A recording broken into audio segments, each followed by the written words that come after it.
Super. Nous allons prier avant de lire la parole. Sur le thème « Rencontre avec Jésus », donc pendant le temps de l'été, nous verrons quelques textes qui nous parlent de Jésus qui rencontre différentes personnes. Et nous aurons cela jusqu'à l'automne, pour la fin du temps de l'Église. Nous prions. Seigneur notre Dieu, merci pour nous avoir réunis ce matin. Merci pour nous avoir rappelé ta grâce. Merci pour avoir ouvert nos cœurs à ta louange. Et maintenant, eh bien, nous voulons, mieux te connaître, mieux t'aimer, mieux te servir. C'est pour ça que nous avons besoin de ta parole, que ton esprit éclaire. Alors nous te confions ce temps, nous allons lire ta parole, Seigneur, par ton esprit. Viens nous éclairer, viens nous fortifier, viens nous conduire. Nous te le demandons au nom de Jésus. Amen. Alors aujourd'hui, un court texte qui se trouve dans l'évangile de Luc, chapitre 5, versets 12 à 16, c'est la suite de ce que nous avons lu la semaine dernière. Alors que Jésus était dans une ville, un homme couvert de lèpre le vit, tomba le visage contre terre et lui adressa cette parole. « Seigneur, si tu le veux, tu peux me rendre pur. » Jésus tendit la main, le toucha et dit « Je le veux, sois pur. » Aussitôt, la lèpre le quitta. Puis Jésus lui ordonna de n'en parler à personne. Mais dit-il, va te montrer au prêtre et offre pour ta purification ce que Moïse a prescrit, afin que cela leur serve de témoignage. On parlait de plus en plus de lui, et les gens venaient en foule pour l'entendre et pour être guéris par lui de leur maladie. Mais lui, il se retirait dans les déserts et priait. Il y a plusieurs manières d'aborder ce texte, mais je vous propose de l'aborder sous l'angle de l'accueil que nous réservons aux autres dans l'Église.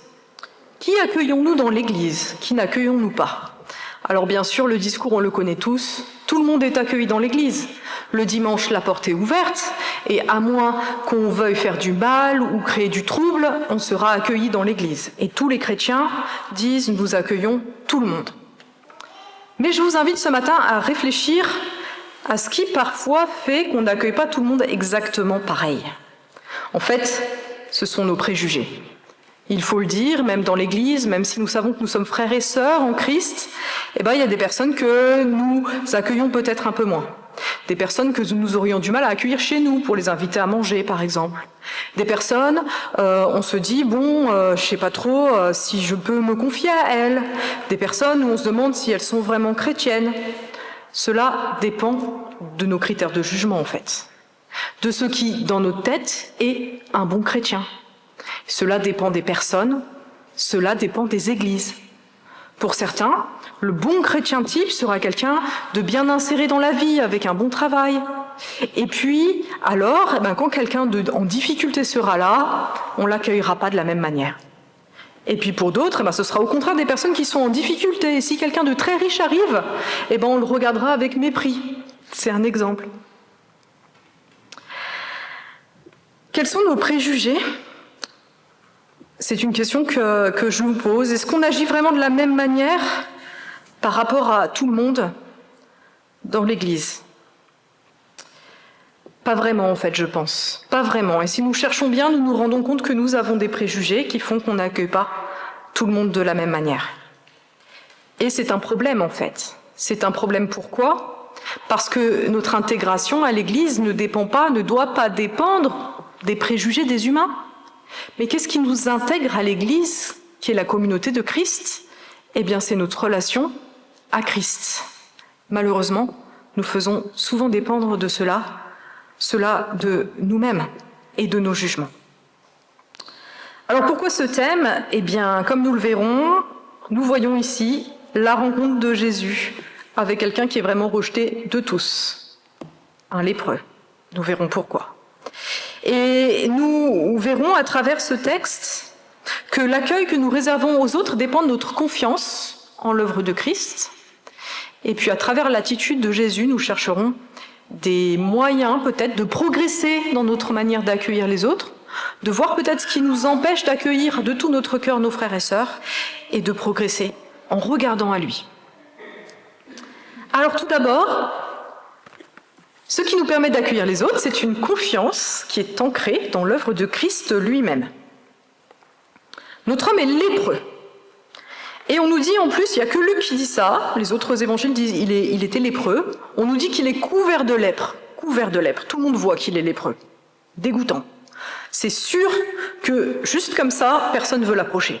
Les maladies de peau, ça fait peur, c'est pas très agréable à voir, et donc forcément, par sa maladie, eh bien, il est rejeté de tous. Et puis, ça s'ajoute un aspect religieux et culturel, parce que si vous lisez Lévitique 13, la lèpre est associée à l'impureté, et donc les lépreux ne peuvent pas habiter avec les autres, ils ne peuvent pas habiter dans le camp, à l'époque c'était un camp, ils ne peuvent pas habiter avec les autres, ils doivent habiter en dehors de la ville, et ils ne doivent pas fréquenter le temple. Alors on va me dire c'est très bizarre, quel est le sens de ça ? Eh bien, en fait, c'est une manière pour Dieu de nous montrer qu'il est saint et que l'impureté qui est associée à la lèpre ne peut pas entrer en contact avec le Dieu saint.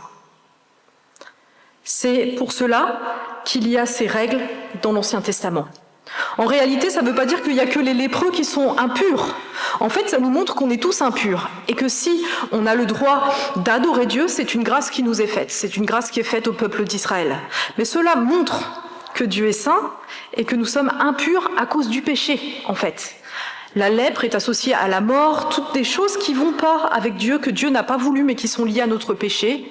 Et c'est cela que montre cette interdiction. Mais les gens l'interprètent un peu autrement. Ils se disent souvent, si celui-là est lépreux, c'est sûrement qu'il est plus pécheur que les autres. On le regarde mal, on se dit que s'il y a quelqu'un que Dieu n'aime pas, c'est sûrement ce lépreux. On se dit que s'il y a quelqu'un qu'on ne veut pas fréquenter, c'est sûrement lui. Et on se dit que sa vie est complètement fichue et désespérée et désespérante. Voilà le rejet que subit notre lépreux. S'il y a quelqu'un qu'on n'accueille pas, c'est sûr, c'est lui.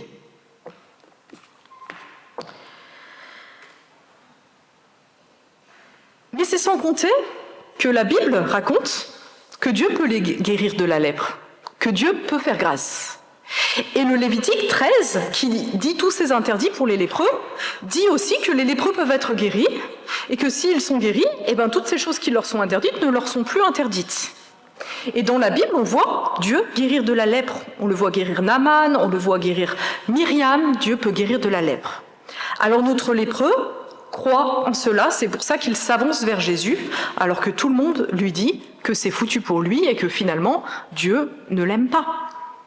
Il s'avance avec lui de manière très touchante en disant cela, « Seigneur, si tu le veux, tu peux me rendre pur. » Qu'est-ce qu'il dit à travers ça ?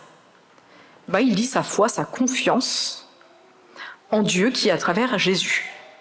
Il se prosterne et il l'appelle Seigneur. Alors Seigneur, à l'époque, ça peut être une manière de dire Monsieur. Mais là, il se prosterne, on comprend bien que Seigneur, ça veut dire Dieu. Il reconnaît en Jésus la présence de Dieu. D'ailleurs, c'est ce qu'il dit quand il dit « tu peux me guérir ». Il croit qu'en Jésus, il y a Dieu et que Dieu peut le guérir, qu'il a le pouvoir de le guérir. Et puis, il lui dit « si tu le veux ». Il croit que Jésus peut vouloir le guérir. Il croit en la miséricorde de Dieu pour lui, en fait. C'est pour ça qu'il s'approche de Jésus. Et c'est pas évident parce que personne ne lui renvoie ces idées-là. Tout le monde lui renvoie l'idée que Dieu ne l'aime pas, que personne ne l'aime et qu'il n'y a pas d'espoir pour lui. Et Jésus répond. Il répond et il confirme la foi du lépreux. Première chose, il le touche. Il le touche. Alors des fois, Jésus touche les gens, des fois, il ne les touche pas. Mais on se dit, si moi j'avais été à sa place et qu'il y a une personne qui a un problème de peau, peut-être que je ne l'aurais pas touché. Parce que, en fait, c'est plus fort que nous. Quand quelqu'un est malade, on a peur d'attraper ce qu'il a. Et l'impureté aussi spirituelle se transmet, donc on a peur.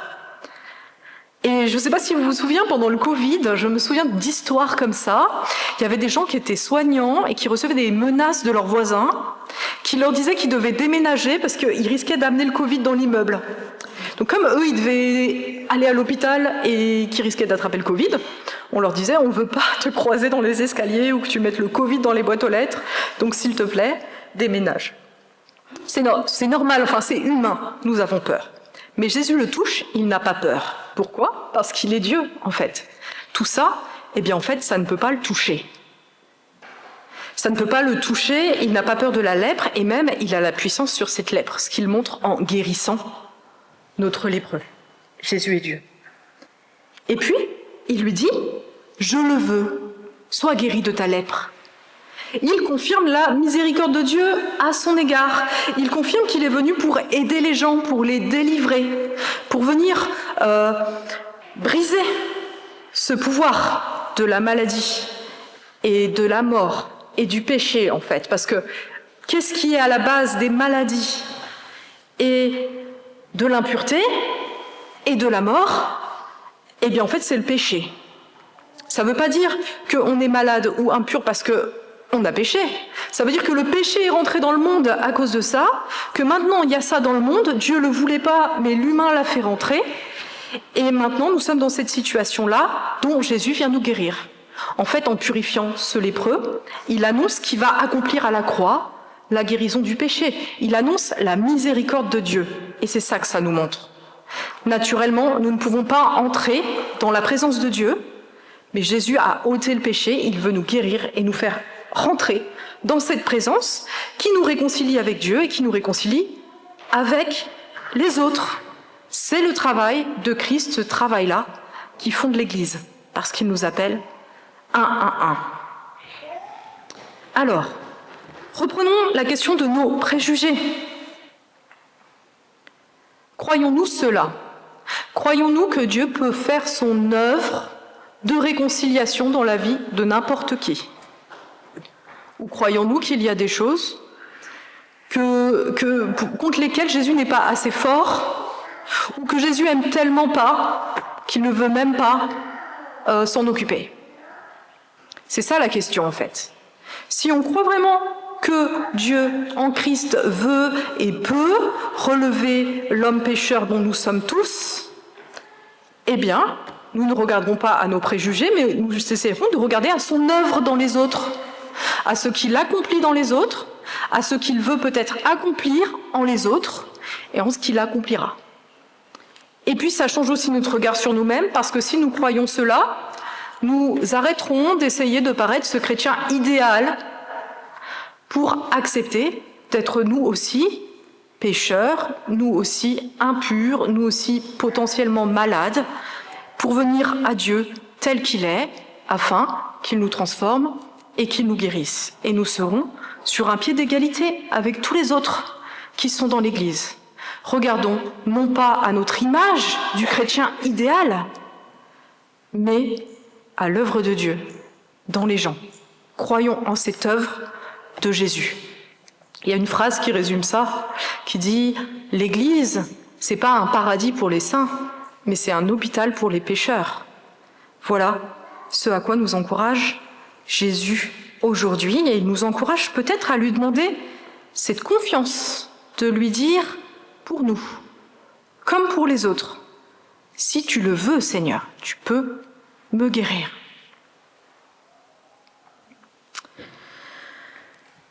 Regardons maintenant comment vivre ça, comment le vivre concrètement. Et là, j'aimerais qu'on se focalise sur ce que Jésus fait après ce miracle, qui peut nous sembler un peu surprenant, mais qui est certainement un exemple pour nous. Tout d'abord, Jésus dit,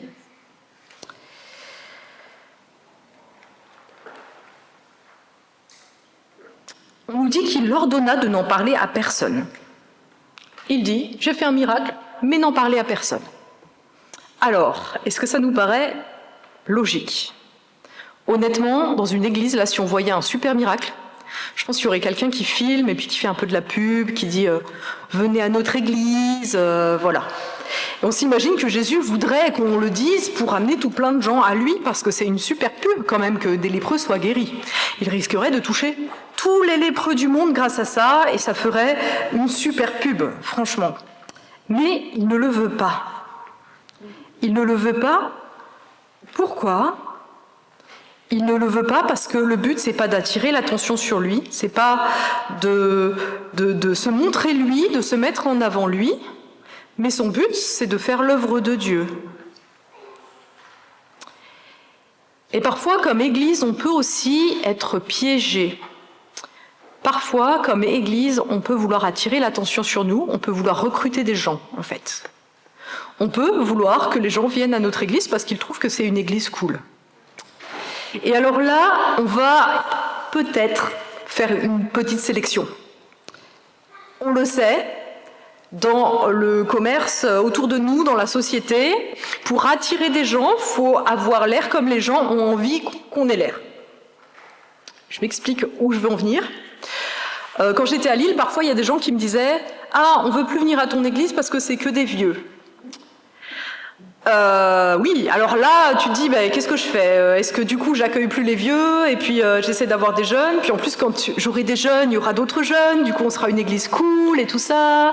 Les gens, ils vont vouloir venir. On peut réfléchir comme ça, on peut réfléchir à notre image et se dire, ces personnes correspondent à l'image de l'église qui va attirer du monde. Donc ces personnes-là, je vais bien les accueillir, je vais faire en sorte qu'elles restent.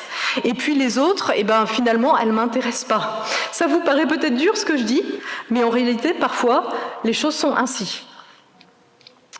On peut avoir des gens qui disent « Moi, je veux des gens dans mon église qui sont jeunes et beaux. » Ou alors, on peut aussi entendre « Ah, ça, je l'ai entendu aussi. » J'ai entendu quand j'étais à Lille quelqu'un qui disait « Moi, je viens dans cette église parce qu'il n'y a que des vieux, donc j'aime bien. Ils sont très calmes, j'aime bien. » Il y a même des églises qui disent « Moi, je veux pas trop qu'il y ait de gens dans mon église, je suis très fière qu'il y ait presque personne. » Parce que ça montre qu'on est une bonne église, bien théologiquement, quoi. On n'attire pas n'importe qui, on n'attire que l'élite. Voilà.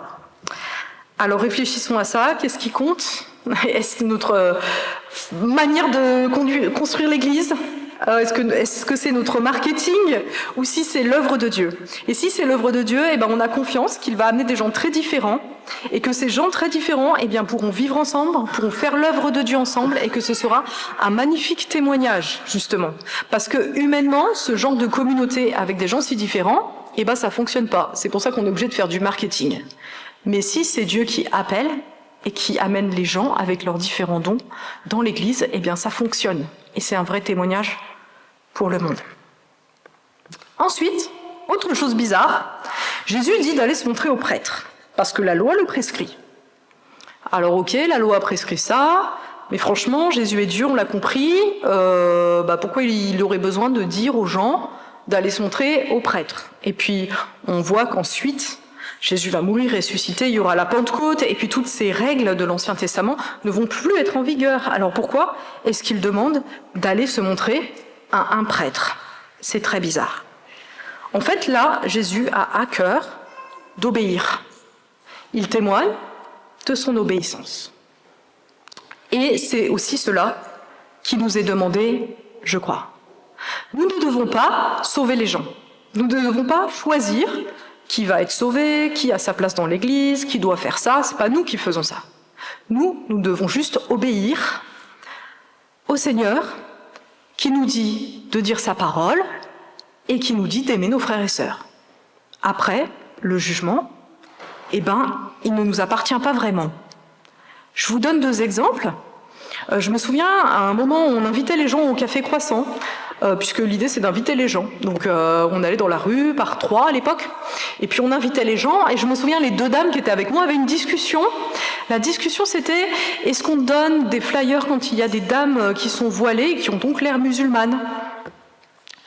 Et alors il y en a une qui disait, non, on fait pas ça. Et il y en a une autre qui fait, mais si jamais Dieu appelle cette personne et qu'on le fait pas, finalement, on devrait peut-être le faire, c'est un préjugé. Pourquoi est-ce que, parce que cette dame a un foulard, on ne va pas l'inviter ? Ça m'a fait réfléchir à l'obéissance, en fait. C'est pas nous qui savons ce que Dieu va faire. Nous, on peut juste être gentils avec les gens, les inviter, les laisser libres, et puis laisser le Seigneur faire son œuvre, en fait. Pareil pour l'amour que nous devons avoir les uns pour les autres. Nous devons nous aimer les uns les autres dans l'Église. Nous ne devons pas aimer ceux qui nous sont agréables ou ceux qui sont gentils avec nous. Ça m'a aussi fait réfléchir à un épisode de ma vie où j'aidais une personne, et cette personne était perturbée, et des fois, elle n'était pas très sympa. Voilà, elle n'était pas sympa, je la trouvais pas sympa. Et je me suis dit, est-ce que je continue d'aider cette personne? Et puis j'ai compris que eh bien, Dieu ne nous demande pas d'aimer les gens sympas, en fait. Il ne nous demande pas d'aimer les gens qui nous aiment, il ne nous demande pas d'aimer les gens qu'on trouve cool, il nous demande d'aimer nos frères et sœurs. Et donc, si on est appelé à quelque chose, eh bien, on fait cette chose, c'est tout. C'est tout. Voilà. Donc, c'est Dieu qui fait, et nous, eh bien, on fait juste ce à quoi on est appelé, c'est tout. On n'a pas à juger ce qu'on fait ou ce qu'on ne fait pas. Et puis enfin, la prière. Jésus, franchement, ça doit être un super succès pour lui. Vraiment, tout le monde doit l'aimer, tout le monde veut être guéri, etc. Et il fait quoi? Il se retire pour prier. Étrange aussi, très étrange. En fait, les relations humaines, eh bien, nous entraînent dans certaines choses. Quand on a des relations humaines, eh ben forcément, on va avoir du plaisir à être avec certaines personnes et on va avoir envie d'être encore plus avec elles. Et on va avoir de l'aversion pour d'autres personnes et pas avoir trop envie d'être avec elles. C'est normal. Je ne sais pas si vous avez sûrement vécu une retraite ou quelque chose d'un peu intense, une colonie de vacances où à part quand tu dors, tu es toujours avec des gens. Ça va entraîner des choses en toi que tu vas pas forcément très bien contrôler. C'est des émotions, c'est des choses qui viennent de notre humanité en fait. Et puis, eh bien, si vous prenez un temps avec Dieu, eh ben, les choses vont se réajuster en fait. On va plus réagir en fonction des relations avec les autres, mais Dieu va réaligner notre cœur et on pourra avoir des relations avec les autres qui sont nourries de notre relation avec Dieu. Et ben dans l'Église, c'est cette relation à Dieu qui nous rend frères et sœurs. C'est parce que nous sommes en Christ enfants de Dieu que nous devons vivre la fraternité. C'est parce que nous sommes réconciliés avec Dieu que nous pouvons vivre la réconciliation avec les autres. C'est par cela que doivent passer nos relations. Et donc, elles doivent passer par une relation personnelle avec Dieu et par la prière. Pas uniquement et pas premièrement par nos affinités, nos émotions, nos relations et tout ça. Et Jésus, franchement, là, il aurait pu être grisé, il aurait pu ne pas s'arrêter de prêcher parce que tout le monde l'aime, tout le monde demande des guérisons. Et aussi bien, après, commencent les polémiques, les gens qui disent à Jésus, ce que tu fais, c'est pas bien. Et aussi bien, Jésus, s'il s'était laissé conduire par son humanité, il aurait dit, mais vous m'embêtez, j'ai autre chose à faire, je suis fatigué, vous faites que de me critiquer, je rentre chez moi. Eh bien non, Jésus prie. Et c'est à travers cette prière qu'il a une relation juste avec ceux qui l'entourent. Alors en conclusion, je pense à des dessins humoristiques chrétiens, et j'en vois deux. Le premier, on voit Jésus qui est habillé en charpentier, là, qui veut rentrer dans une église, et quelqu'un lui dit bah non, pour le personnel de service, c'est la porte de derrière. C'est les préjugés en fait. On veut Jésus habillé comme on le voit peut-être sur les tableaux, mais s'il est habillé comme un ouvrier, eh bien on considère qu'il n'a pas vraiment sa place. Et c'est la même chose qu'on vit parfois avec d'autres chrétiens. Nos préjugés font qu'on sélectionne. Et là, quand on réagit comme ça, eh bien notre relation aux autres est ancrée en nous-mêmes en fait, sur nos préjugés, sur ce qu'on pense nous-mêmes. Et puis il y a une autre photo qui est certainement plus caractéristique de ce à quoi on est appelé. On voit un chrétien assis sur un banc, en train de regarder comme un coucher de soleil, mais ce coucher de soleil, en fait, il a une forme d'église. Ça, c'est l'attitude qu'on devrait avoir. C'est Dieu qui fait lever, qui lève son église. Et c'est une œuvre vraiment merveilleuse. Et notre travail à nous, eh bien, c'est de reconnaître cette œuvre, c'est de l'admirer, c'est de rendre grâce pour cette œuvre. Alors puissions-nous grandir dans cette confiance et dans cet amour pour l'œuvre de Dieu. Il est puissant et il sauve. Amen.